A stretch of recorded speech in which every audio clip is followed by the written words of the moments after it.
ఇంత అద్భుతం సాధ్యమవుతుందని ఎవరం అనుకోలే. ఎందుకంటే చాలా కేసులు ఉన్నాయి. ఈ కేసుల నడుమ ప్రమోషన్ ఎట్లా సాధ్యమవుతుంది? రకరకాలైనటువంటి క్యాడర్ సమస్యలు, రకరకాలైనటువంటి రూల్స్, ఇవన్నీ అడ్డంగా ఉంటే ప్రమోషన్లు ఇవ్వగలుగుతారా?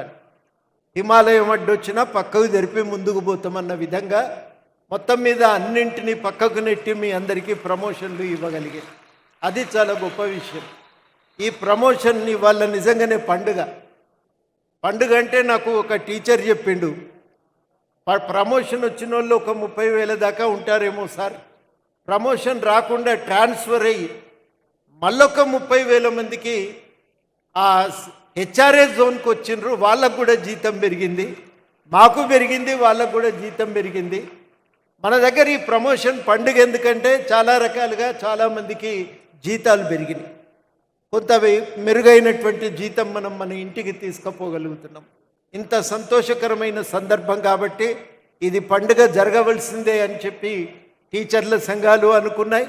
ఇది నిజంగానే పండుగ, మేము కూడా దీన్ని అధికారికంగానే జరుపుతామని ముఖ్యమంత్రి గారు నిర్ణయం చేయటం, మొత్తం మీద మనం అందరం ఇవాళ ఈ రకంగా సమావేశమైనం.